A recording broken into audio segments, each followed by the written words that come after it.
제2차 세계대전 때 독일의 무인 폭격기가 영국을 향해서 계속 폭격을 했습니다.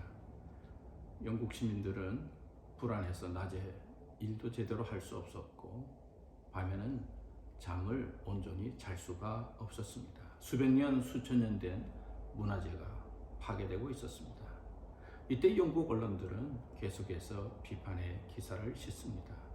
수상은 어디서 무엇을 하고 있느냐? 강요들은 어떻게 준비하고 어떤 마음으로 임하고 있느냐? 우리나라는 망하게 되었다. 비판의 기사가 계속 이어지고 있었습니다. 그런데 한 기자협회에서 한 기자가 이런 말을 했습니다. 이 비상시국에 비판의 기사를 쓰는 것보다는 빛이 되는 희망의 메시지를 주면 어떻겠습니까? 이제 희망에 대해서 씁시다.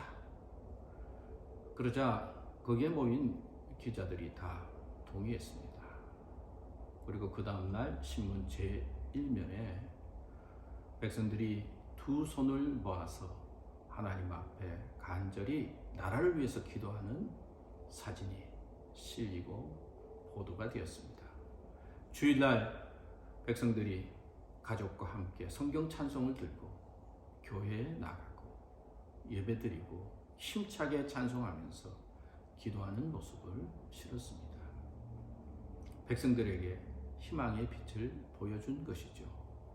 영국은 위기를 이렇게 잘 그때 극복하고 승리의 나라가 될 수 있었습니다. 여러분, 요즘 우리가 살고 있는 이 세상은 폭탄이 막 떨어지고 있는 것 같습니다. 길에 나가면 사람들이 증오해서 비난하고 그리고 폭력을 행사합니다. 증오의 폭탄, 그리고 기후변화로 인해서 자연이 힘들어지면서 자연 폭탄도 떨어지고 있습니다. 코로나 바이러스 뭐 말할 필요가 없죠. 이제쯤이면 해결될 수 있었을 것 같은데 해결되지 못하고 계속해서 바이러스 폭탄이 떨어지고 있습니다. 물가는 어떻습니까? 가스값도 오르고 물가가 올라 장 보러 가기도 힘듭니다. 실제로 느끼고 있습니다. 물가 폭탄도 계속 떨어지고 있습니다. 자, 이럴 때, 이러한 상황 속에서 우리는 어떻게 현실을 이어나가고 있습니까? 어떤 마음을 가지고 살고 있습니까? 제가 지난 주일날 오후 저녁 때 아틀란타 다운타운 쪽에 있는 피드먼트 공원을 혼자가 걷게 되었습니다. 공기는 싸늘했지만 바람도 좀 불지만은 아주 평온했습니다. 많은 사람들이 공원에 나와서 걷고 있었습니다. 그리고 가족들과 함께 웃으면서 즐겁게 시간을 보내고 있었습니다. 자, 이렇게 참 많은 빌딩 속에 큰 공원이 있다는 것이 신기했습니다. 그리고 집에 돌아오니까 슈퍼볼 미식 축구 경기가 한창이었습니다. 수많은 사람들이 모여서 축제하고 즐거워하고 자기 편이 이기라고 응원하고 있었습니다. 감격과 잔치와 축제의 시간이었습니다. 주위에 수많은 폭탄이 떨어지고 있음에도 불구하고 사람들은 그곳에서 즐거워하며 경기를 관람했습니다. LA의 램스 팀이 우승을 했죠. 우승한 팀은 너무 즐거워서 감격의 눈물을 흘리고 패배한 팀은 슬퍼서 안타까워서 패배의 눈물을 흘리고 있었습니다. 폭탄이 곳곳에 떨어짐에도 불구하고 마스크를 쓴 사람도 보이지 않았습니다. 왜 이렇게 광고가 많이 나오는지요? 광고가 계속 이어지고 있었습니다. 러시아, 우크라이나 전쟁이 곧 일어날 것 같다라고 하는 그런 소식이 들려서 그곳에 있는 사람들이 불안해하고 있지만 이곳은 전혀 달랐습니다. 그저 잔치하고 즐거워하고 있었습니다. 마태복음 19장에 보면 젊은 부자 청년이 예수님을 찾아옵니다. 그리고 예수님에게 와서 묻지요. 선한 선생님이요, 어떻게 하면 영생을 얻을 수 있습니까? 그때 예수님께서 말씀하시기를 선한 분은 하나님 외에는 없다. 그러나 너가 영생을 얻고 싶으면 계명들을 지키라. 그렇게 말합니다. 젊은데 부자다. 얼마나 스마트한 사람입니까? 아마 열심히 살았던 사람인 것 같습니다. 또 성실했던 것 같습니다. 저가 계명들을 지켰습니다.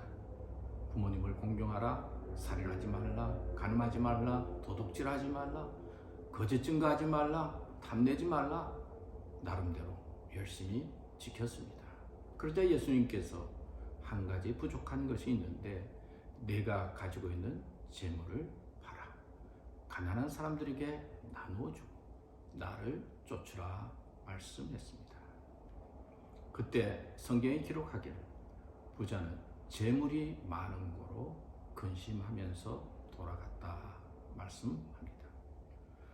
제자들이 의아해하고 있을 때에 예수님께서 제자들을 향해서 부자가 하늘나라 가는 것이 낙타가 바늘기로 들어가는 것보다 더 어렵다고 말씀하시면서 사람은 할 수 없지만 하나님은 할 수 있다는 말씀을 해주셨습니다. 곧 구원, 영생, 죄사함, 하나님의 역사는 인간의 힘으로 되는 것이 아니라 하나님의 은혜와 하나님의 인도 속에 된다는 것이죠. 우리는 이 세상 속에서 어떤 마음 자세를 가지고 살아야 할까요? 우리가 살다 보면 우리의 삶을 걸리게 만드는 것들이 많이 있습니다. 아니, 재물이 많으면 얼마나 좋습니까? 그러나 재물 때문에 근심이 되고 걸리는 것들이 있습니다. 지식, 똑똑한 것 얼마나 좋습니까?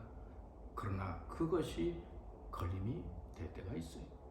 명예도 그렇고 가족도 그렇고 우리의 삶을 살아가는데 우리를 가로막는 걸림돌이 있다는 것입니다. 그러나 주님은 그것을 버리고 나를 따르라 말씀하시면서 사람은 할 수 없지만 하나님은 하실 수 있다 말씀하고 있습니다. 성경에 보면 마음을 강하게 하고 담대히 하라 말씀합니다. 오늘의 세상은 마음을 강하게 하고 담대한 마음을 가지고 살아야 하는 세상입니다.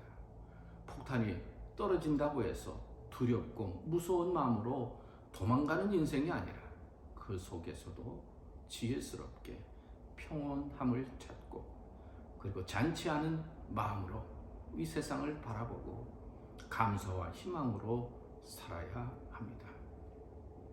성경은 우리들에게 여러 가지 말씀을 많이 하고 있습니다. 내게 능력 주시는 자 안에서 내가 모든 것을 할 수 있느니라. 빌립보서 4장 13절 말씀이죠. 능력 주시는 자가 있습니다. 우리에게 힘을 주는 자가 있습니다.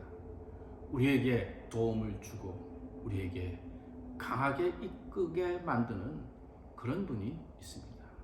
우리는 할 수 없지만 하나님은 하실 수 있습니다. 이런 마음과 소망을 가지고 삶을 강하고 담대하게 살아야 합니다. 여러분, 하나님께서는 우리를 축복의 길로 인도하십니다. 승리의 길로 인도하십니다. 함께 하십니다. 폭탄이 떨어진다 하더라도 너무 두려워하지 마십시오. 세상이 그런 것입니다. 인간 할 수 없는 건 많지만 하나님은 하실 수 있습니다. 이 믿음과 이 소망을 가지고 오늘도 감사하며 승리하면서 살아가는 삶이 되시기 바랍니다.